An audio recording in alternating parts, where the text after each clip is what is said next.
January 3 nga ang kahuli-hulihang naging post ni Maris Racal sa kanyang Instagram matapos nito na mag-off ang comment.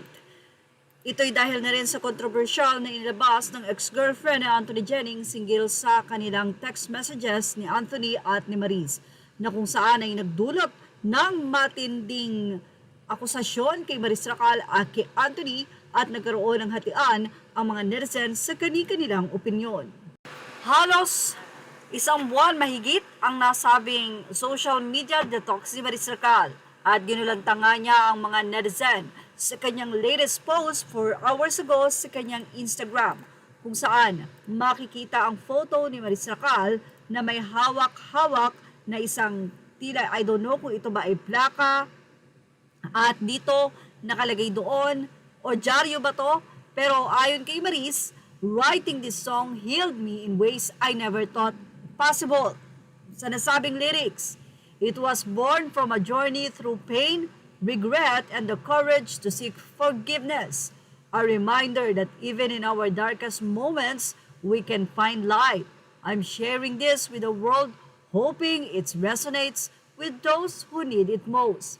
Perpektong tao, drops tomorrow. Yan nga ang nasabi na aantayin ng mga netizen kay Maris Racal, ang lyrics ng nasabing kanta na kanya mismong kinompose o ginawa.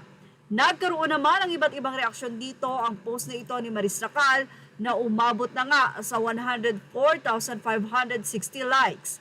At syempre, naka-on na ang comment section nito kung saan naka-on ang comment section ng kanyang post na ito kung saan ay maibibigay mo o mailalathala mo ang iyong opinyon.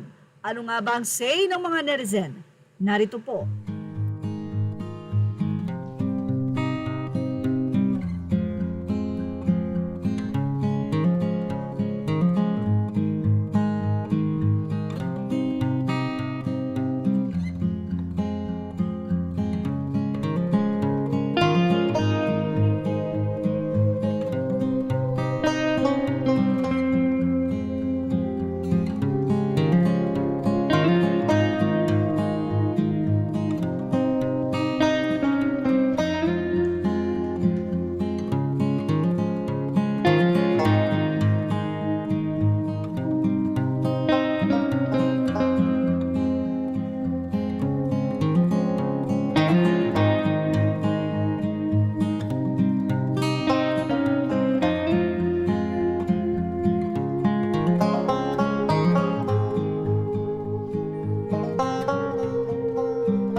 At yan ang ating showbiz top update. Images are all credit to the rightful owners.